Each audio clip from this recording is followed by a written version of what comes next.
Aso Terasata Sri Srimad Srila Bhakti Siddhanta Saraswati Goswami Maharaj Srila Prabhupada Ki Jai Anantakoti Vaishnava Vrinda Ki Jai Namacharya Srila Haridas Thakur Ki Jai Prem Sikaho Sri Krishna Chaitanya Prabhu Nityananda Sri Advaita Gadadhar Sri Vas Adi Gaura Bhakta Vrinda Ki Jai Shri Shri Radha Krishna Gopa Gopi Nath Shamakunda Radha Kundagiri Govardhan Ki Jai Vrindavan Dham Ki Jai Mayapur Navadvip Dham Ki Jai Gangamai Yamunamai Ki Jai Bhakti Devi Tulsi Maharani Ki Jai Samaveda Bhakta Vrinda Ki Jai Gaura Premanandi. All glories to the assembled devotees. All glories to the assembled devotees. All glories to the assembled devotees. All glories to the lotus feet of Sri Sri Guru and Sri Gauranga. All glories to Srila Prabhupada.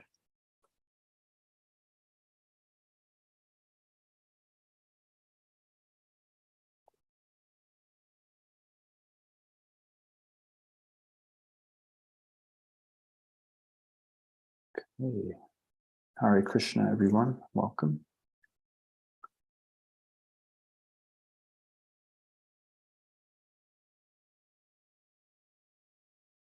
We continue our study of Srimad Bhagavatam. We are in the first canto, 16th chapter. Today's text is 5. Om Namo Bhagavate Vasudevaya. Om Namo Bhagavate Vasudevaya. Om Namo Bhagavate Vasudevaya. Om Namo Bhagavate Vasudevaya. Om Namo Bhagavate Vasudevaya. Om Namo Bhagavate Vasudevaya. Shaunaka Uvacha Kasya Hetur Nijagraha Kaling Digvijaye Nripaha Nrideva Chihnadrik Shudra Koshau Gamya Padahanat Tatkatyatam Mahabhaga Yadi Krishna Katashrayam Shaunaka Uvacha Kasya Hetur Nijagraha Kaling Digvijaye Nripaha Nrideva Chihnadrik Shudra Koshau Gamya Padahanat Tatkatyatam Mahabhaga Yadi Krishna Katashrayam Shaunaka Uvacha Kasya Hetur Nijagraha Kaling Digvijaye Nripaha Nrideva Chihnadrik Shudra Koshau Gam Yapadahanat Tatkatyatam Mahabhaga Yadi Krishna Katashrayam. Please chant. Hare Krishna. Shaunaka uvacha kasya hetur nijagraha kalim digvijaye nrapaha nradeva chinnadrakshudra kausau gam yah padahanat tat katyatam mahabhaga yadi Krishna kathashrayam. Hare Krishna.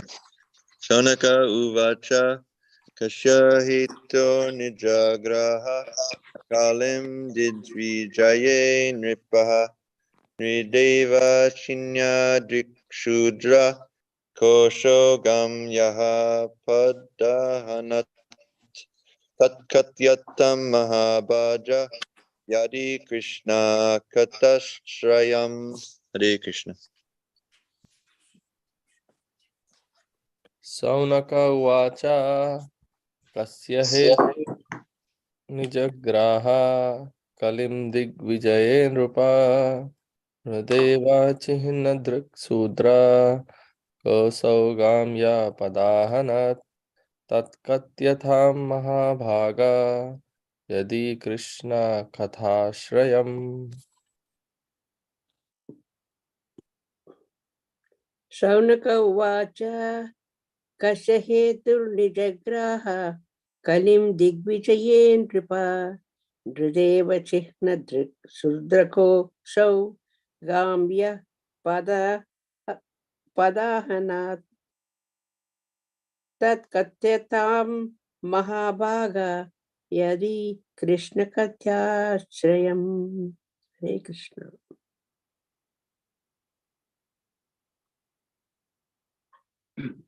Hare Krishna. Shaunaka uvacha Kashya hetarnijagraha kalim digvijaya nipaha Nideva chinna drakshudra Kaushaugam yaha padahana Tatkatyatam mahabhaga Yadi Krishna kathashrayam. Hare Krishna.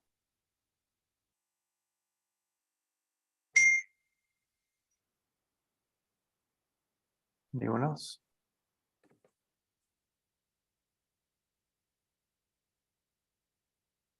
Okay. Shaunaka Uvacha. Shaunaka Rishi said, Kasya, for what? Hetoho, reasons. Nijagraha, sufficiently punished. Kalim, the master of the age of Kali. Digvijaye, during the time of his world tour. Nripaha, the king. Nrideva, royal person. Chihna Drik, decorated like. Shudrakaha, lowest of the Shudras. Asau, he. Gam, cow. Yaha, one who. Pada ahanat, struck on the leg. Tat, all that. Katyatam, please describe. Mahabhaga, O greatly fortunate one. Yadi, if, however, Krishna, about Krishna, Kata Ashrayam, related with his topics. Translation. Shaunaka Rishi inquired, why did Maharaj Parikshit simply punish him, since he was the lowest of the Shudras, having dressed as a king and having struck a cow on the leg? Please describe all these incidents if they relate to the topics of Lord Krishna. Purport by Srila Prabhupada. Shaunaka and the rishis were astonished to hear that the pious Maharaj Parikshit simply punished the culprit and did not kill him. This suggests that a pious king like Maharaj Parikshit should have at once killed an offender who wanted to cheat the public by dressing like a king and at the same time daring to insult the purest of the animals, a cow. The rishis in those days, however, could not even imagine that in the advanced days of the age of Kali, the lowest of the Shudras would be elected as administrators and will open organized slaughterhouses for killing cows. Anyway, although hearing about the Shudraka, who was a cheat and insulter of a cow, was not very interesting to the great rishis, they nevertheless wanted to hear about it to see if the event had any connection with Lord Krishna. They were simply interested in the topics of Lord Krishna, for anything that is dovetailed with the narration of Krishna is worth hearing. There are many topics in the Bhagavatam about sociology, politics, economics, cultural affairs, etc. But all of them are in relation with Krishna, and therefore all of them are worth hearing. Krishna is the purifying ingredient in all matters, regardless of what they are. In the mundane world, everything is impure due to its being a product of the three mundane qualities. The purifying agent, however, is Krishna. Translation again. Shaunaka Rishi inquired, Why did Maharaj Parikshit simply punish him, since he was the lowest of the Shudras, having dressed as a king and having struck a cow on the leg? Please describe all these incidents if they relate to the topics of Lord Krishna. Nama Om Vishnu Padaya Krishna Prastaya Bhutale Srimate Bhaktivedanta Swaminate Namane Namaste Sarasvate Devi Gauravani Pacharni Nirvishesha Shunyavadi Paschatu Deshatarane Om Ajnana Timirandasya Jnanam Jnana Shalakaya Chakshur Unmilitam Yena Tasmai Shri Gurave Namaha Vanchakalpatrubhyas Chakrapa Sindhubhya Eva Cha Patitanam Pavanebhyo Vaishnavebhyo Namo Namaha. Hare Krishna. So, the sages of Naimisharanya,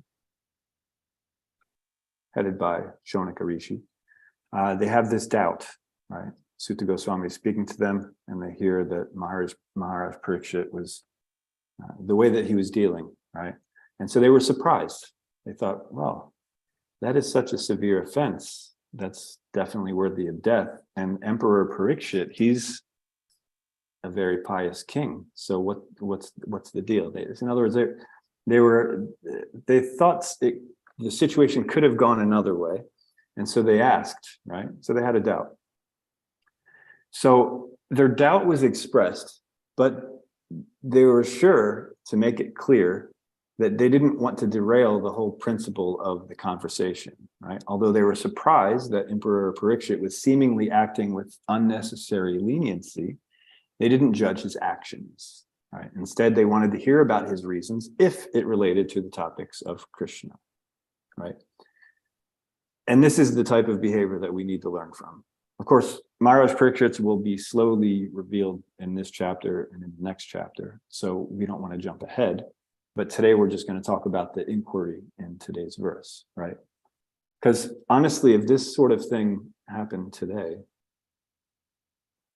you know, picture it, there's thousands or count, I don't even know how many sages were there. It may be mentioned, but I think it was definitely in the thousand, maybe been hundreds of thousands. There are all these sages there and they're listening to Sutta Goswami.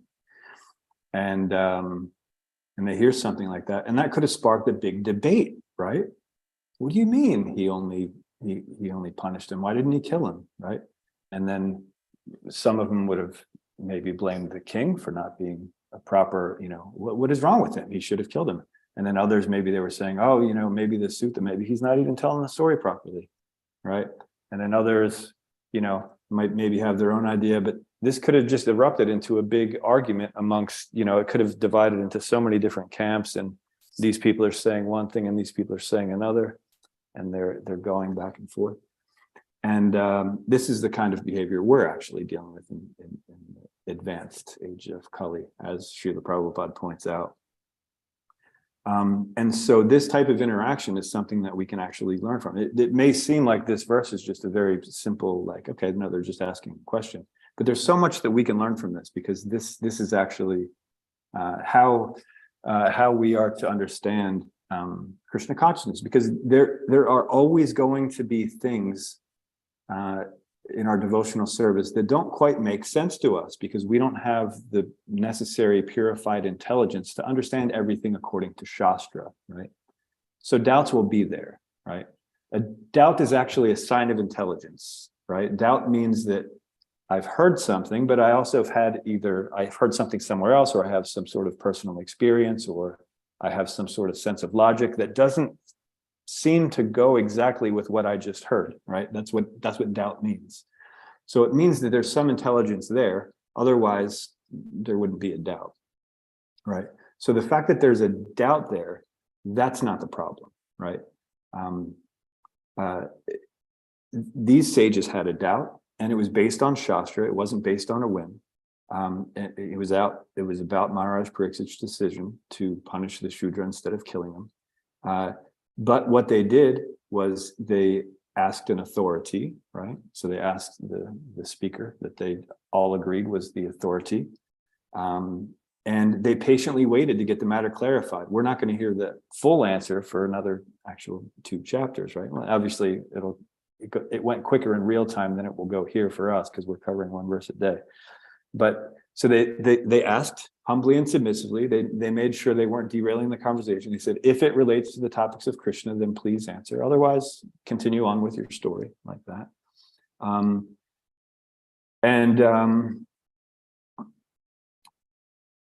Yeah, they waited patiently, and as long as it pertained to Krishna's pastimes, they were satisfied with whatever the answer was going to be, right?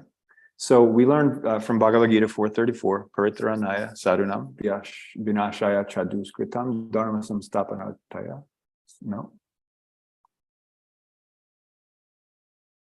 I think I mixed Sambhavami up. yuge yuge. Oh, that is somehow I thought I mixed up the second part of that verse with something else, but no, okay. Yes. No, isn't it? That's the second part of a different verse, I think. Yeah, Paitranaya sadhana vinasaya Is it chatustam the same one? sambhavami yuge yuge. Oh, That's what I said. okay. No, that's right. But okay, so I even started with the wrong. So I said the right verse, but I started with the wrong verse. So I meant to say Tadvidi pranipatena priprasna sevaya upadekshantate jnanam jnana tattadarshana. Right. Not sure why I started that verse. Somehow it was in my head. But it's an important verse as well. So when we make inquiries, right, when we have doubts, right, these sages had a doubt. So when we have doubts, we are to approach an authority, right? Just try to learn the truth by approaching a spiritual master, inquire from him submissively and render service unto him. The self-realized souls can impart knowledge unto you because they have seen the truth, right? So we are meant to be humble and submissive, and we are meant to ask the truth from someone who understands it. And we are to patiently, as we render service to them, we are to patiently wait for them to reveal that truth to us, right? This is the proper way to question authority, right? So there's nothing wrong with questioning authority. There is a problem if we're questioning in a challenging mood like that. So if it's based on Shastra, and we're actually trying to get to the truth of the matter, and we understand that this person knows the truth, and therefore they can give it to us. So therefore, with a humble and submissive attitude, we submit our inquiry. Then that is a proper way of expressing a doubt, right? So we see here that these sages followed that pattern of expressing a doubt, right? So it wasn't a problem that you know, something didn't seem right. So they asked, right? And so they didn't flip out and get into this big debate and talk about, well, what he should have done was this, and you know, like that. So they asked properly. Now we, on the other hand, because of our conditioned natures, our doubts are mainly based on our personal experiences and logic. So our personal pratyaksha and anuman, right? Not necessarily from Shabda, not necessarily from Shastra, and our different personal preferences and other such material considerations. But even if we refer to Shastra while expressing these doubts that we have, we tend to be very attached to a specific outcome, and we don't give proper attention to the mood in which we are actually meant to approach Shastra in a humble and submissive mood, right? And, you know, wanting the Shastra to be revealed to us instead of wanting the Shastra to reveal that we're actually correct, right? So there's two ways to approach Shastra. One is that we already have an idea of what we want to prove, or what inclinations we have, what conditioning we have. And so therefore we search, you know, now we don't even have to open books these days. We can just type in very specific search parameters and come up with different things that either support or go against what we're looking for. So when we do that, we tend to take the things that we like, and the other ones we tend to make some sort of excuse why that doesn't actually pertain to it. We'll take it out of context or whatever the case may be. So this way of approaching Shastra, it's good that you're at least approaching Shastra when you have a doubt. So that's a good point. But when we approach Shastra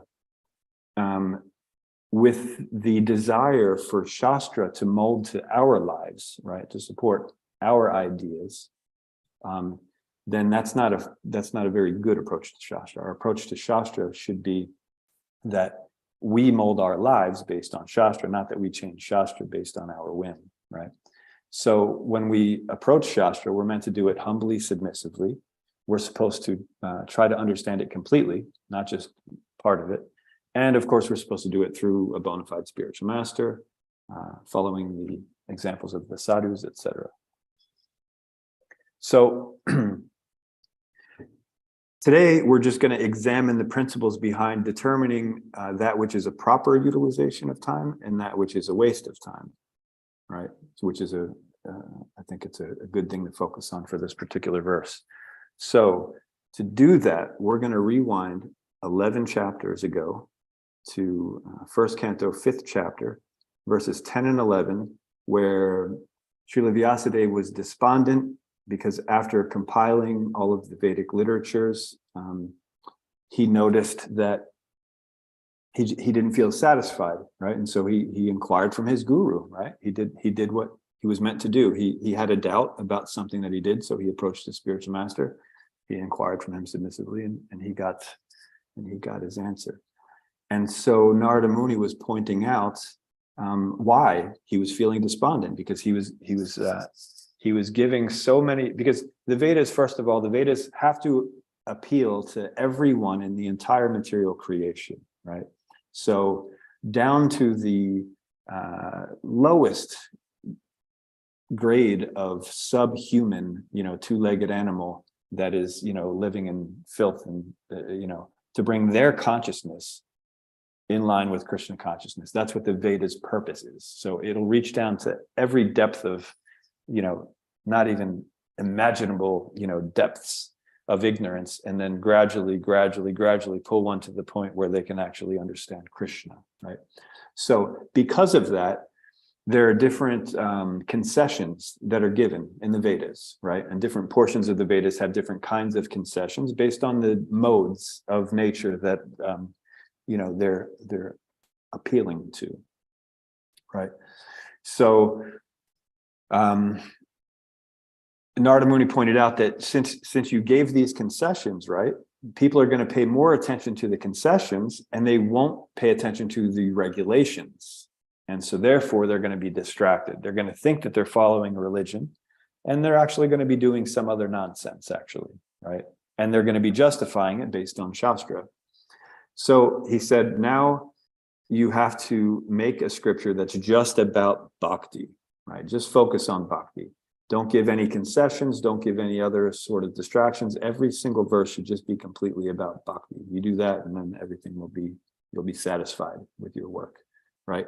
And so thus we have the Bhagavat Purana, the spotless Purana, Srimad Bhagavatam, right? And so in this conversation, we have these two verses that we're going to read today.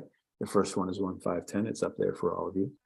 So the verse is, those words which do not describe the glories of the Lord, who alone can sanctify the atmosphere of the whole universe, are considered by saintly persons to be like unto a place of pilgrimage for crows. Since the all-perfect persons are inhabitants of the transcendental abode, they do not derive any pleasure there. And then in his purport, Srila Prabhupada writes, crows and swans are not birds of the same feather because of their different mental attitudes. The fruitive workers or passionate men are compared to the crows, whereas the all-perfect saintly persons are compared to the swans. The crows take pleasure in a place where garbage is thrown out, just as the passionate fruitive workers take pleasure in wine and women and places for gross sense pleasure. The swans do not take pleasure in the places where crows are assembled for conferences and meetings. It's funny because crows, conferences and meetings, I don't want to do it because the mic's pretty close to my face, but they're basically like, it's like the most annoying sound you'll ever hear, but to them, they think it's very important. And so Srila Prabhupada comparing these materialistic meetings, it's such a similar thing. It's very displeasing and highly unproductive. So the swans don't take pleasure in the places where the crows are assembled for conferences and meetings. They are instead seen in the atmosphere of natural scenic beauty where there are transparent reservoirs of water, nicely decorated with stems of lotus flowers and variegated colors of natural beauty. That is the difference between the two classes of birds. Nature has influenced different species of life with different mentalities, and it is not possible to bring them to the same rank and file. Similarly, there are different kinds of literature for different types of men of different mentality. Mostly the market literatures, which attract men of the crows categories, are literatures containing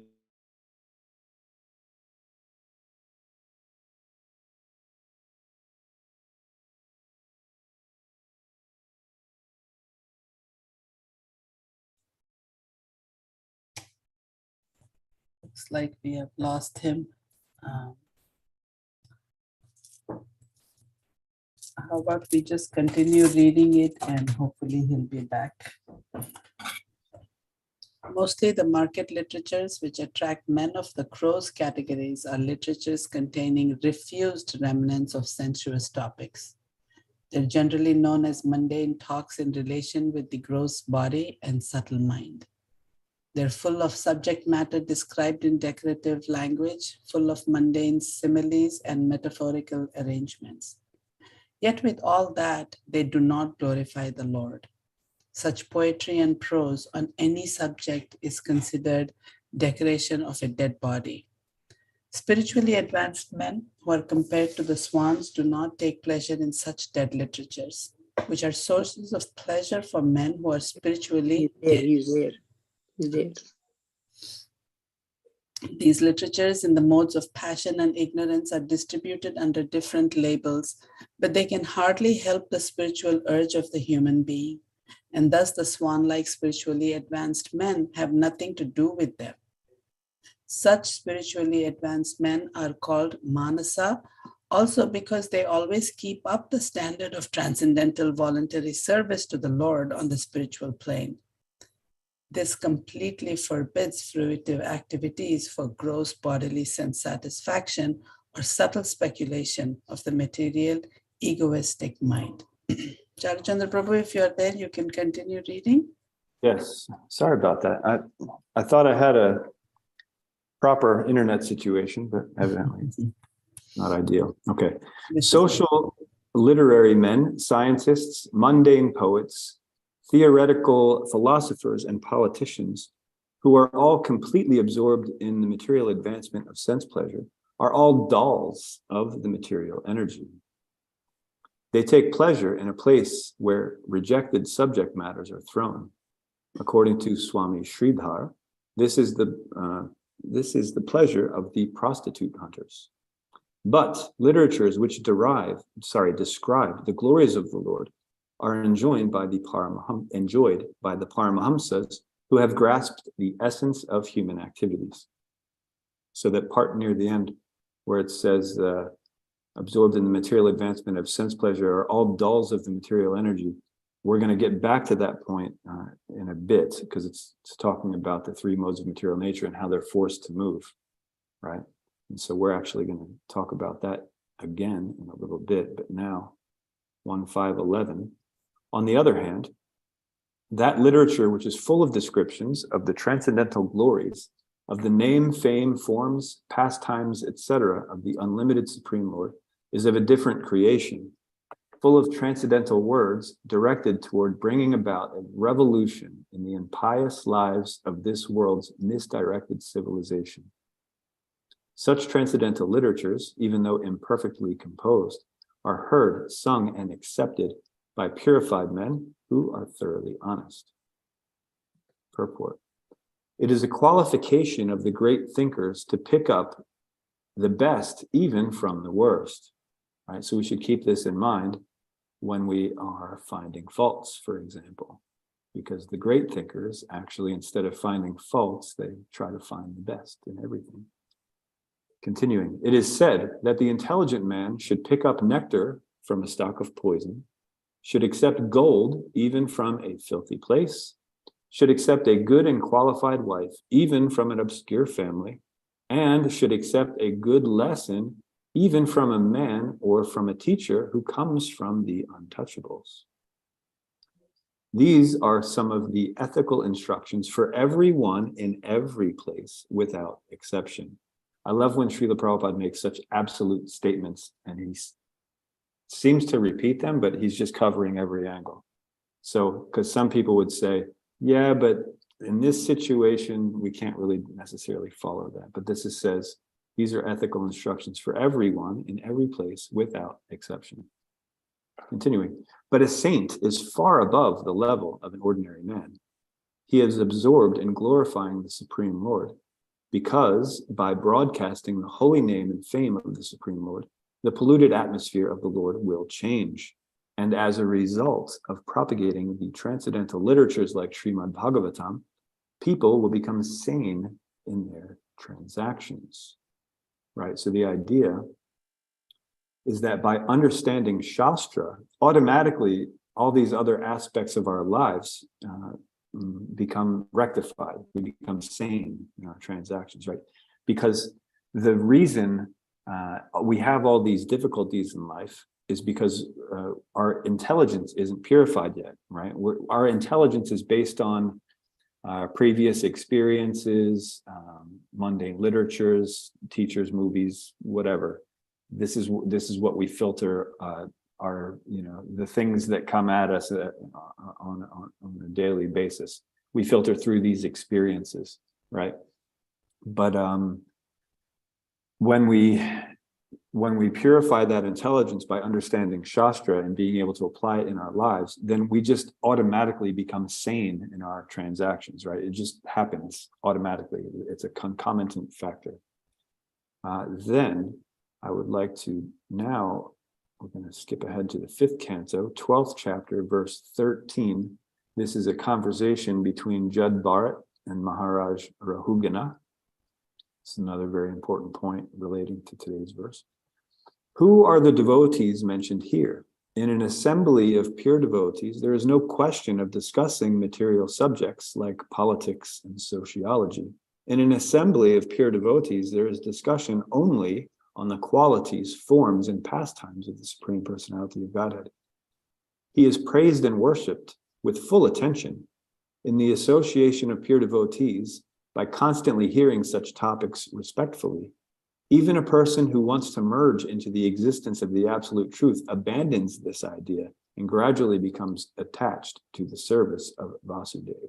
Right? So even those who are averse to the idea of a personal feature of the Supreme Lord, that's fairly low, they will gradually even become purified, let alone anybody with other material disqualifications. So purport.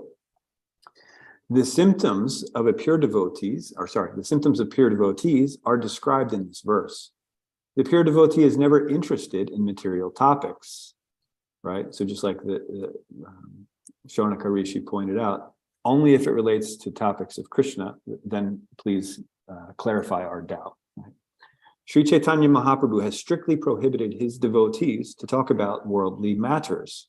Gramya Varta na kahibe. Antilila 6. 6:30. One should not indulge in talking unnecessarily about news of the material world. One should not waste time in this way. This is a very important feature in the life of a devotee. A devotee has no other ambition than to serve Krishna, the Supreme Personality of Godhead. This Krishna consciousness movement was started to engage people 24 hours daily in the service of the Lord and in his glorification. The students in this institution engage in the cultivation of Krishna consciousness from 5 a.m. till 10 p.m. They actually have this is the best part, this last bit. They actually have no opportunity to waste their time unnecessarily by discussing politics, sociology, and current events. These things will go their own way. A devotee is concerned only with serving Krishna positively and seriously. So, because the devotees who are engaged in Krishna service 24/7, they know that not a blade of grass moves without the will of Krishna. So therefore, they engage in their activities based on Shastra, not based on whim. And they accept whatever the outcome is. So we are to work in a detached way. We learn that in Bhagavad Gita, 5th chapter, well, pretty much all the way throughout the Bhagavad Gita, especially there. Another important point I want to bring up is in Bhakti Rasamrita Sindhu, there's this verse. If anyone took Bhakti Shastri, it was probably a memorization verse. 101. Shruti Smriti Puranadi Pancharatra Vidin Vina Aikantaki Harer Bhaktir Utpata Yaiva Kalpate. The translation is devotional service of the Lord that ignores the authorized Vedic literatures like the Upanishads, Puranas, and Narada Pancharatra is simply an unnecessary disturbance in society. So far we talked about the literatures which describe Krishna's pastimes. Those are to be accepted. Any literature that doesn't, that's to be rejected. Even when engaging in devotional service, we should make sure that we're not ignoring these authorized Vedic literatures, because if we're doing anything that's not authorized by the Vedic literatures, even in devotional service, what we think is devotional service, it's simply an unnecessary disturbance in society, right? Just a quick verse from the 16th chapter, 23. He who discards scriptural injunctions and acts according to his own whims attains neither perfection nor happiness nor the supreme destination. So the 16th chapter was divine and demonic natures. And Krishna points out there that the determining factor between whether someone is of divine quality or demonic quality is whether or not they accept the Vedas, right? So those who accept the Vedas and live their life accordingly, they are known as the divine, and those who reject the Vedas and act according to their whims, they are known as the demonic. So this verse that I just quoted was from that section. So we'll get back to today's purport because I want to discuss something. So the last bit in today's purport is something that I talk about often. So that I'm just going to quote some of this last bit. There are many topics in the Bhagavatam about sociology, politics, economics, cultural affairs, etc.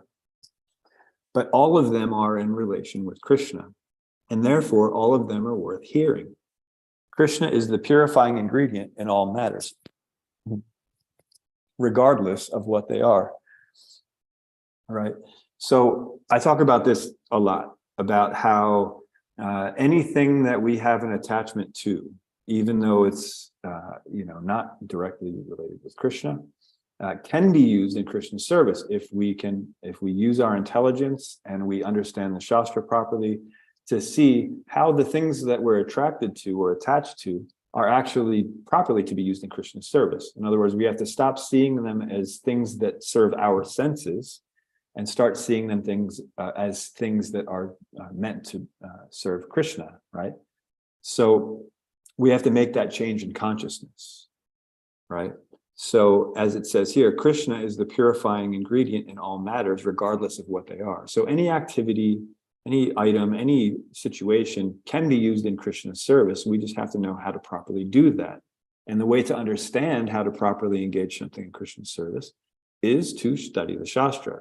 So purify our intelligence through the Shastra, take instructions of the spiritual master, follow the examples of the sadhus, then we will always know how to act in every situation. Or as it said before, it will bring us to the sane condition. So, but the very last part of this purport is something that we've been talking about over the last few weeks, and it's super important. And this really gives support to that. So the last part is this: in the mundane world, everything is impure due to its being a product of the three mundane qualities. The purifying agent, however, is Krishna. Right. So the last few classes I've given these quotes from Sri Upanishad. One is it's in the purport to mantra 1, the very close to the end. It's the last paragraph. Srila Prabhupada says that the root of sin is deliberate disobedience of the laws of nature through disregarding the proprietorship of the Lord. Right. So we talked about the root of sin, and we also talked about the root of spiritual advancement.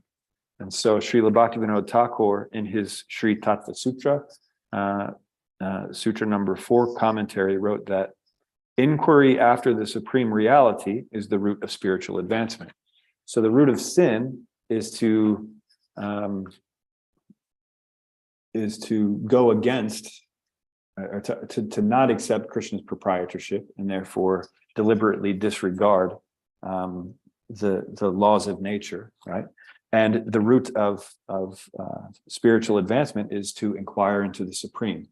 So this last sentence is saying this exact thing, is that in the mundane world, everything is impure, right? It's sin, due to its being a product of the three mundane qualities. So instead of acting according to Krishna's natural law, it's acting according to the three modes of material nature, right? Which we spoke about earlier in another verse. And then the purifying agent, however, is Krishna, right? So when we have proper inquiry into Krishna through the spiritual master in the right mood, then we can understand the world how it is, and then we can escape these three modes of material nature, right? So in these last few weeks, we were talking about where we get our nourishment from, right? So if we get our nourishment from the three modes of material nature, then we will be acting in that way. We will be dragged around by the modes of material nature, and we won't be getting out of this material world.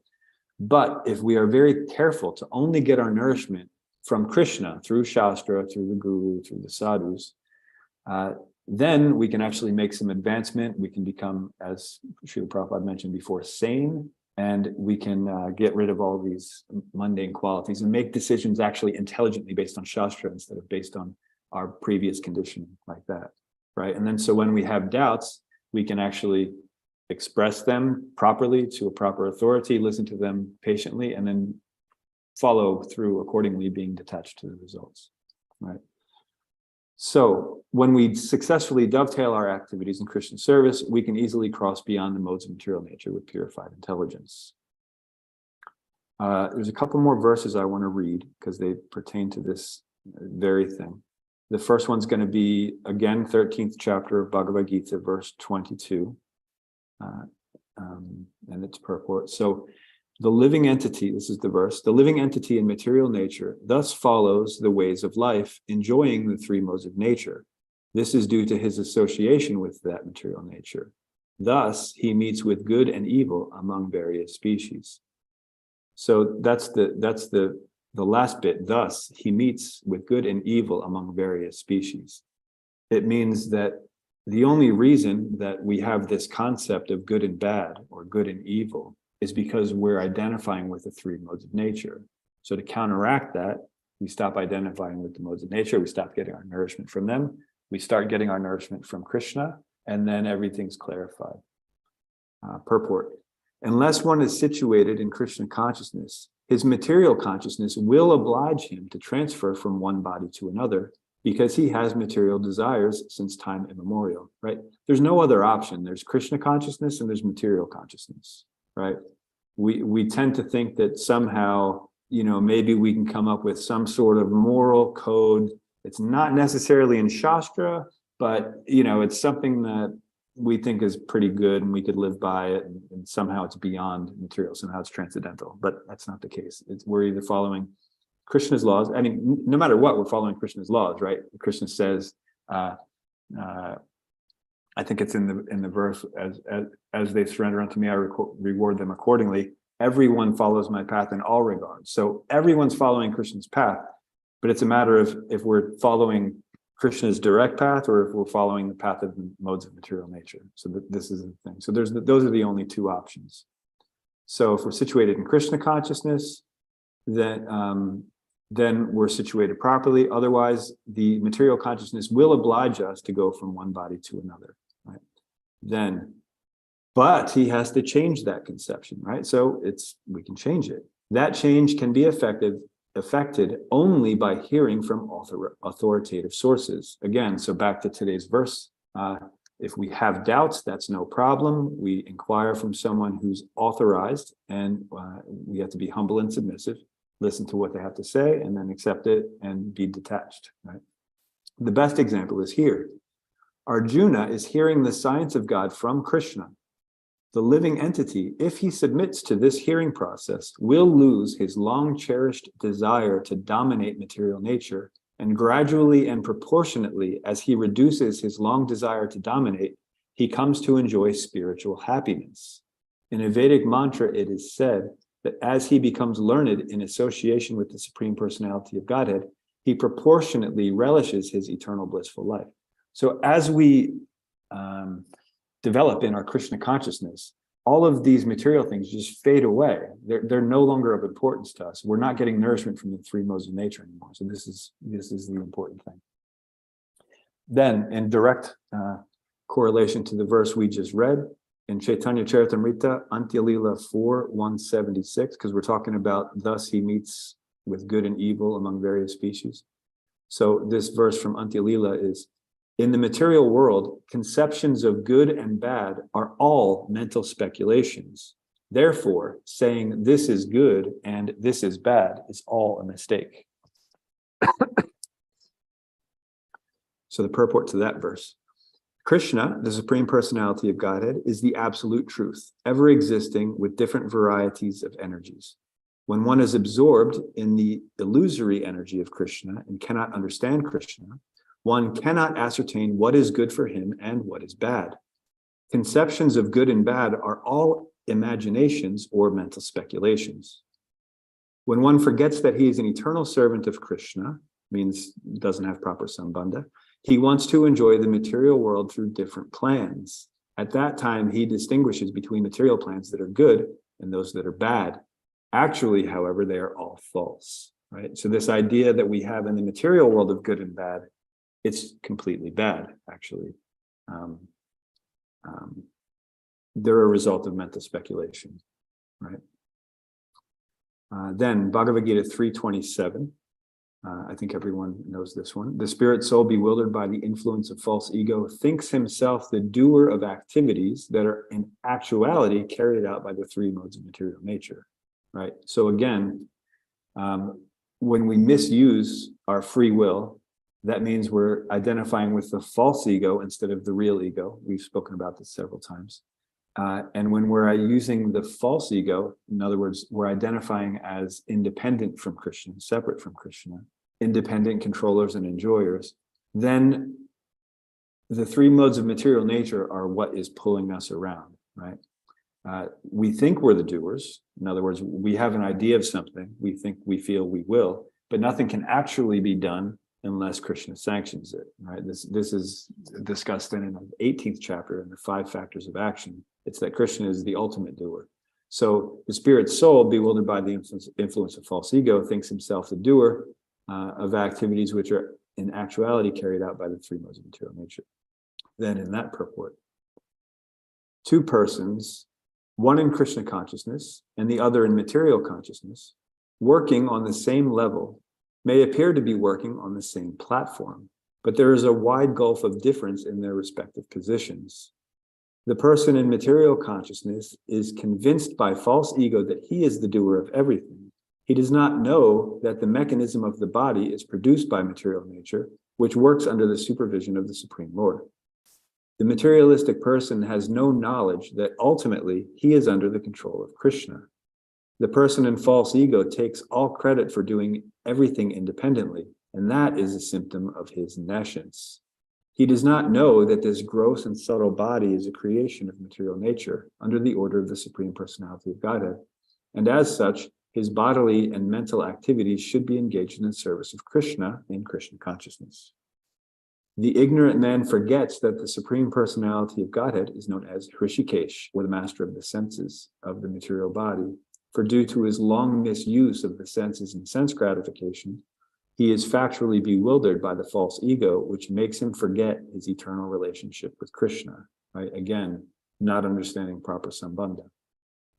And then the last verse I will quote is Bhagavad Gita 7:14, Daivihesha Gunamayi Mamamaya Duratya.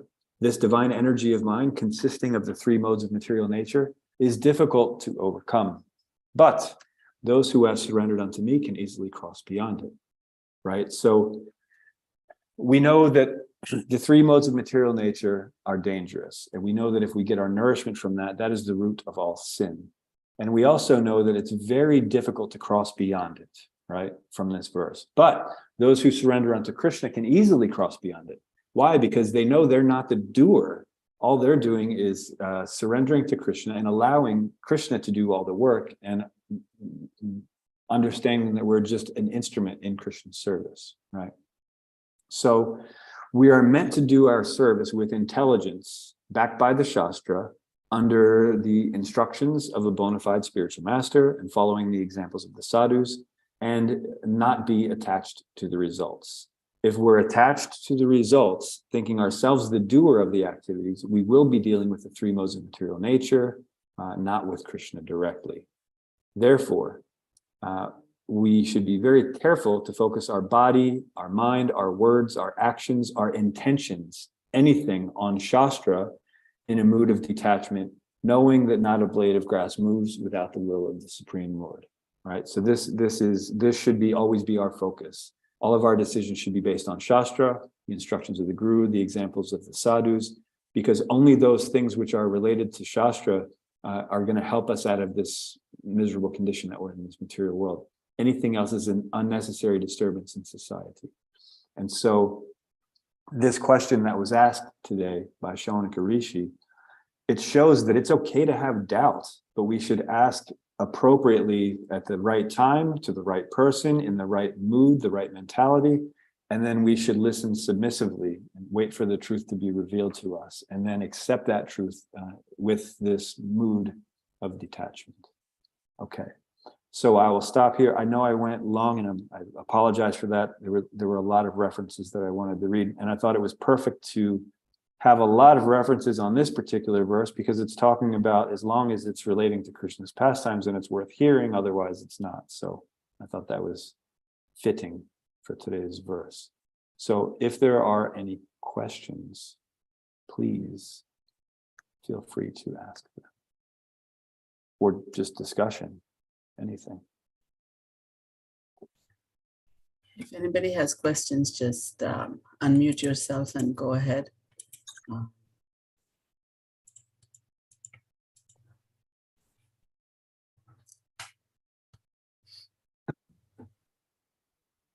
Maybe it was too many references. No, it was not too many references. I think, like you were saying, it was good to have these references. And like you were saying, Prabhupada ties it all together, and he's so consistent in his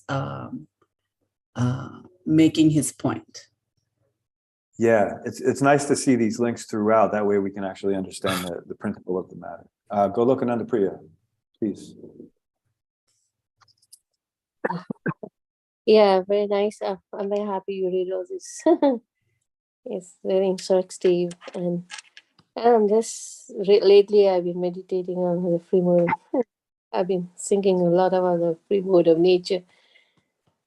It seemed like even you become, if you're practicing Krishna consciousness for so many years, you still somehow or other you got affected by the free mode of nature.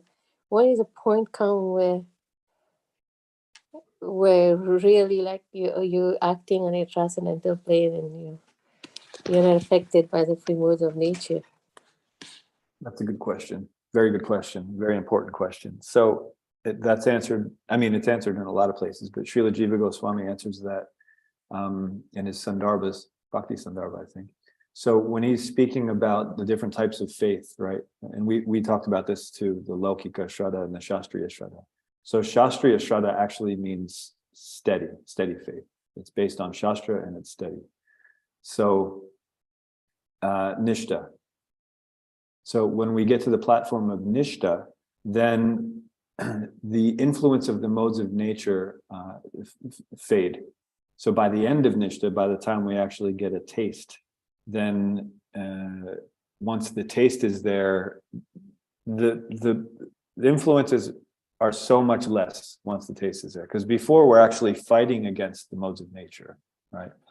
But once there's a taste after steadiness, then we're actually going in the direction of Krishna more voluntarily. Before it's more regulative, and we do it because we know we need to do it, right? But once there's a taste, we do it because we want to do it, right? And then after that becomes attachment. So not only do we want to do it, we need to do it, right? So once we should do it, then we want to do it, then we need to do it. There's nothing, so, and then gradually all of the influence of those modes go up. But as long as we have as long as we exercise this, our free will in the wrong direction, and we're identifying with that false ego, we think that we're, in control. We will be dealing with the three modes of material nature. So in any aspect of our life, this is why it's important. So in Bhagavad Gita, in 3 different chapters, it comes up of different things that are influenced by the modes, right? So there's faith, there's intelligence, determination, different types of food, sacrifice, charity, austerities, all these, there's different things, and it shows which ones are the categories of goodness, passion, and ignorance. And it follows a pattern. So the things in goodness are always according to Shastra, they're done as a matter of duty, and they are done with no attachment to the results, right? And so, but it goes through all of these aspects. So it's a really good exercise. There's a list in the 18th chapter, there's a list in the 17th chapter, and in the, which one's the three modes of material nature? Is that 14th chapter, maybe? I'm not sure. 14. So we can go through those and identify all of these aspects of our life and see, okay, because the areas of our life where we're actually engaged directly in Krishna's service, that's not the problem. We keep doing that. But there are other aspects of our lives that we don't see the connection. Krishna is everywhere, so we potentially can see that connection. But since we're using things to serve ourselves instead of to serve Krishna, we're not making that connection. So when we go through these sections of Gita and understand, oh, okay, in this aspect of my life, I'm actually acting more in passion or more in ignorance. So if you're attached to the result, or if you're looking for an outcome, that means passion. And if you're just going against the Shastra, and then you're in ignorance, basically. So we can identify where our determination is, where our intelligence is, where our all these different aspects of our life, and then gradually we can bring them to proper consciousness. And then, of course, I think it's the end of the 17th chapter, then it makes it clear that just getting to the mode of goodness isn't good enough, right? We have to become Vishuddhasattva, we have to become beyond. And so then the main point at the end of 17th chapter, unless it's, maybe that's also in the 18th, but I think it's in the end of the 17th, is the Om Tat Sat, right? So that principle has to be there, that we're doing this for Krishna. So it's not just according to Shastra as a matter of duty and with no attachment to the results, but also to please Krishna, right? That has to be there. And so if we're focusing on pleasing Krishna, then even if we are in the mode of passion, in other words, expecting a result, at least if we're giving that result to Krishna, so we're pleasing him, that will purify us to bring us to the mode of goodness and then beyond the mode of goodness. So all of the instructions are there. We have every tool that we need to transcend material nature. We just have to take it seriously. We have to be sincere, and we have to look for the signs. Gita alone is so amazing because it's just a preliminary study, right? But there's so much there. So many tools are there to help us get from material conscious to Krishna conscious, right? And then once we get at least to the point where we appreciate Krishna and we know we want to live our lifestyle that way, then we can appreciate Srimad Bhagavatam, right? But as we constantly develop our intelligence based on Shastra, following the instructions of the spiritual master and the examples of the sadhus, then all these things become purified, and then we're not really tapping into those three modes of nature for our nourishment, right? Because we're exercising our real ego instead of our false ego. So it's a super good question. It comes after we're steady, then it becomes much more easy. Until then, we kind of go back and forth, right? There are some areas that we have connected to Krishna, and there are other areas that we don't. And until we figure out how to properly engage those other activities in Krishna service, we will be torn between material consciousness and Krishna consciousness. So, did that answer the question thoroughly? Yeah, very nicely explained, Prabhu. Yeah, Okay. yeah, that's unless we transcend the free mode of nature, we won't be able to get in love of Krishna, isn't it? Absolutely. Yeah, absolutely. That's a super important thing to understand. And the only way to get beyond it is to surrender unto Krishna. Because we may think, okay, well, I'm just gonna figure out the modes of nature and then conquer them. Like, we're gonna solve it like a puzzle. and we think we're the doer, right? But that's the point. It's the bewildered by the influence of false ego. We think we're the doers of activities that are actually being carried out by the three modes of material nature. So if we think, okay, no, I'm just going to study how the modes of material nature work, and I'm going to beat the system. If we think we're the doer, we can't get out of the material world. And if we can't get out of the material world, we are under the influence of the three modes. We may cooperate with the three modes of material nature and bring ourselves to the mode of goodness and get a pious situation in the heavenly planets and, live off that piety. But we certainly can't beat the three modes of material nature without surrendering to Krishna. So it's impossible. So this is the only way to do it. And the way to do that is to purify our intelligence by studying Shastra and start making the right decisions, the sane decisions, as Srila Prabhupada pointed out. Anything else? Kaivalya Prabhu, did you want to add something? It looks like you unmuted. Or maybe that was an accident. Oh, no, Prabhu. Yeah, it just came in. Okay, thank you very much for your class. Nice class. Hare Krishna. Thank you. Hare Krishna. Are there any other questions? I like that crows and swans that comparison, that I like that.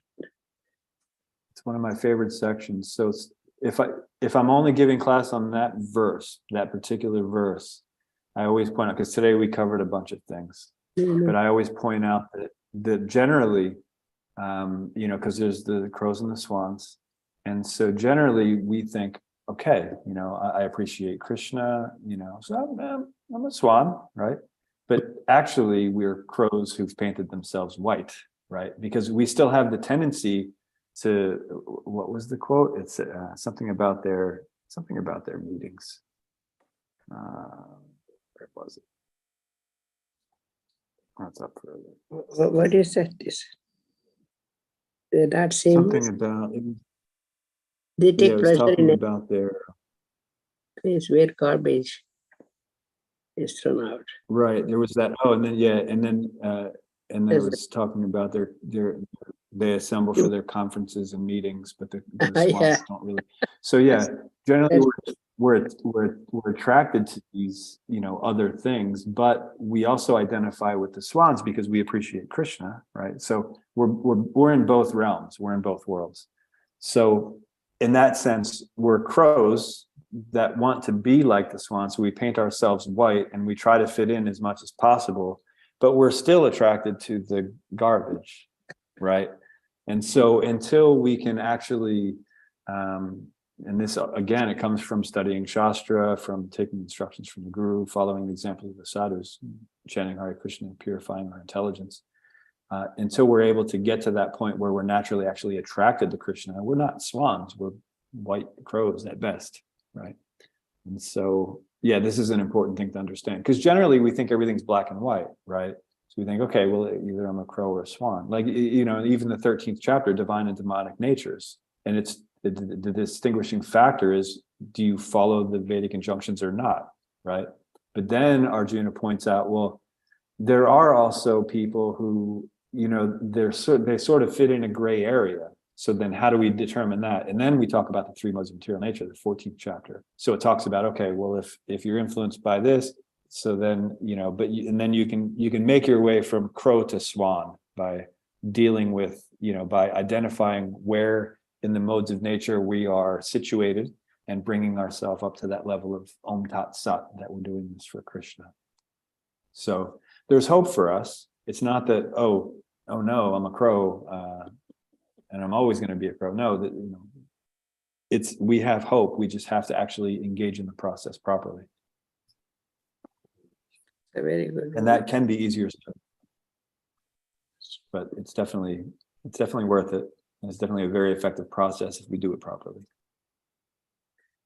So what is the answer they finally got, Sauni Rishis, when they inquired, why did Maharaj Parikshit? Oh, that's going to come in the next couple of chapters. I don't want to spoil the surprise.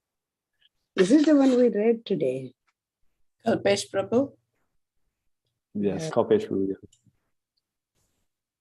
Hare Krishna, Prabhuji. Please accept my humble obeisances. Excellent class. Thank you.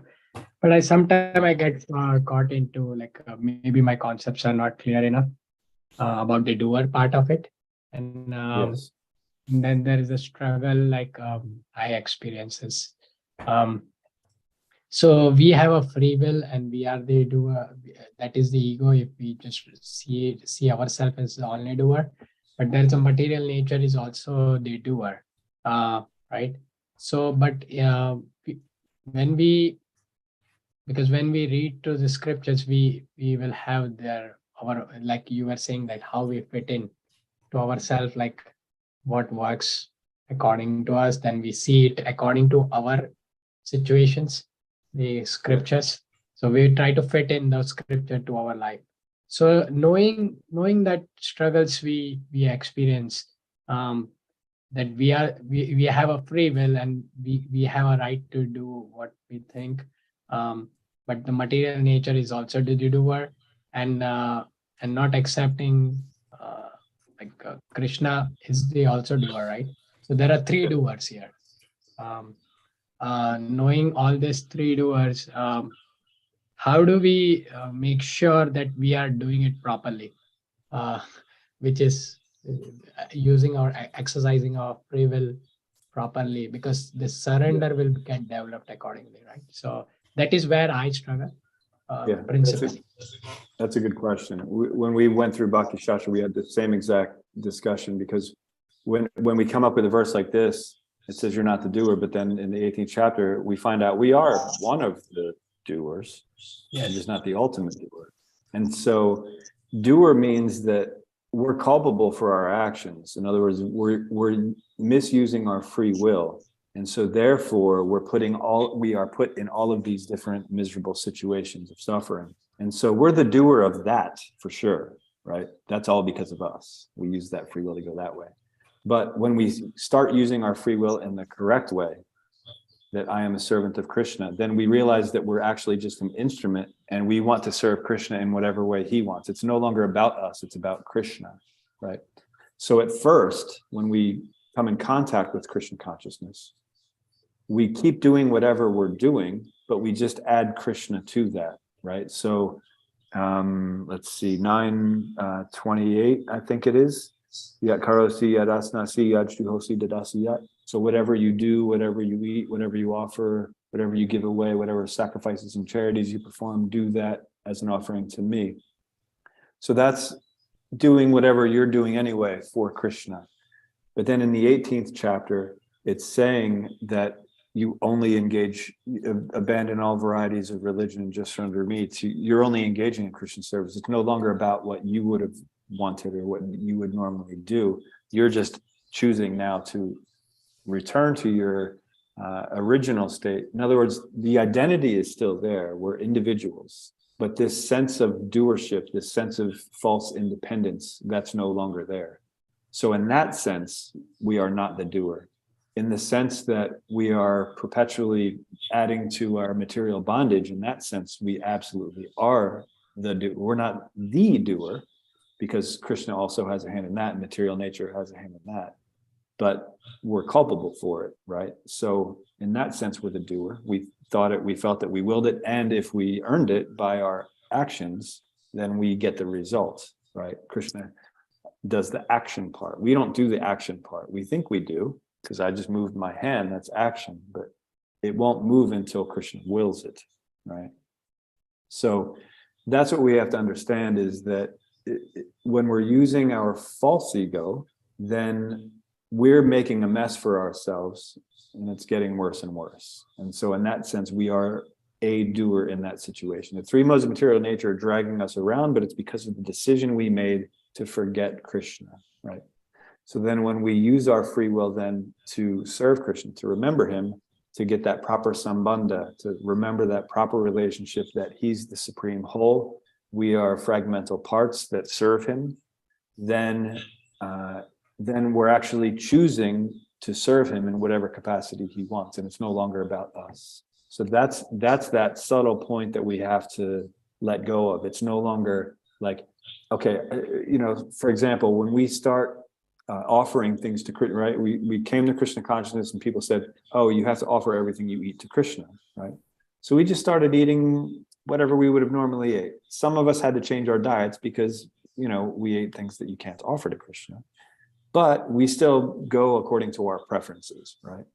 And then gradually, as we're studying Shastra and we're getting to know Krishna a little more, we're starting to think, all right, maybe the things that I'm eating aren't the best things to offer to Krishna. Maybe I can give him like some better stuff. So maybe we'll make the same things, but with better ingredients, for example, right? Instead of using canned vegetables, we're going to get fresh ones. And of the fresh vegetables, we're going to make sure that maybe, not necessarily, maybe we're going to try to get the organic ones instead of the ones that have been, manipulated by man, for example. Or, we'll come up with these other ideas to make a better offering for Krishna, right? It becomes less about us, more about Krishna. And then eventually we just want to find out what does he like to eat, right? So we know he likes dairy, for example. Mm-hmm. So, and he likes sweet things. So make him sweet things made out of milk. And, maybe we don't appreciate that sort of stuff, but that's what we offer to Krishna, right? And then we can give the remnants to somebody else who appreciates it if we personally don't. Or we can just, take it, even though we don't appreciate it, as long as we can, it doesn't hurt us, our health, whatever the case may be. But it has to become more about Krishna, less about us, right? Idam Krishnaye idam namama. This is for Krishna. This is not for me. So once we get to that point, we're not the doer. We still are individuals, and we are still doing activities with Krishna, but it's centered around Krishna, and it's not centered on us anymore, right? So instead of being self-centric, it's now Krishna-centric. So activities are still there, but we don't consider ourselves the doer anymore, because we know that not a blade of grass moves without the will of Krishna, right? So we think, we feel, we will, but Krishna does. Does that make sense? Yeah, it does make sense. But when we think about this in more like we have to just, because sometimes the cooking example, right? We end up doing what we want. That is the consciousness, corrupted consciousness. Right. But eventually we won't. Eventually we won't. We even have examples of people in the material world that say their wife has a favorite food, but the husband's like allergic to it, right? But he'll cook it for her for a birthday or occasionally, right? He can't eat it, but he knows she likes it, so he makes it. So in the same way, the devotees eventually do that, because Krishna is a person, he's a supreme person. So as the relationship develops, it becomes less about us and more about the person that we love, right? So that's there, and until that concept is there, then we're dealing with the modes of material nature, right? So thankfully, in this devotional path, there's no diminution or loss. So whatever advancement we make, we keep. So even if it takes us a very long time, we don't move backwards. I mean, if we commit offenses, we can lose access to where we were, and it looks like we move backwards. But as soon as that offense is rectified, then we pick up right back where we left off. So for some of us, it takes a really long time to learn these lessons, and for some of us, much quicker. So it just depends on our sincerity and how we can connect our faith to the Shastra instead of to our experiences, our pratyakshana, our anuman, our logical reasoning, materially based. As soon as we can connect all of these things back to Shastra, then we're in really good shape. But this is a tough concept to get. In our Bhakti Shastra class, we spent 4 days discussing it, just this concept of doership, because there are some verses that say, like that one, kartaham iti manite. What is it? What's the bit? Vimudha. It means extreme fool thinks himself the doer, right? But then in the 18th chapter, we find out that the jiva is actually one of the factors of action, right? So he is a doer in that sense. And we have to understand that, because if we don't understand that, then we don't hold ourselves responsible for all of the bad decisions we made for misusing our free will, right? So that needs to be there. And the sense of identity is also eternal. So it's not that we lose our identity. We tend to think in the material world, if you're not doing anything, then you're not even a person anymore. You lost your individuality. But that's not how it is. It's that we give up our sense of self-importance. We understand that Krishna is the one that's important and we're serving him. So it just becomes centered around him. Activities remain, individuality remains, but now everything is centered around him instead of centered around us. And so that's, in that sense, we're giving up that sense of doership. The centrifugity, you would call it. I don't know if that's a word. Thinking oneself the center. So thinking Krishna is the center, knowing Krishna is the center, then that's proper consciousness. Did that help? Yeah, it definitely helped. Thank you. Thank you very much, Prabhuji. Hare Krishna. Hare Krishna.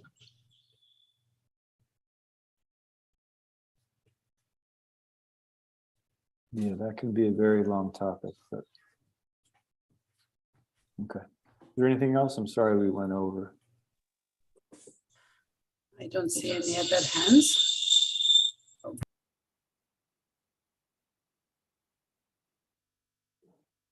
Okay.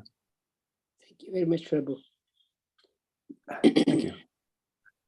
Srila Prabhupada ki jai, Srimad Bhagavatam ki jai. Panchakalpatarubhyasya kripasindhubhyo cha pattanam pavanebhyo vaishnavebhyo namo namaha. Hare Krishna. Thank you.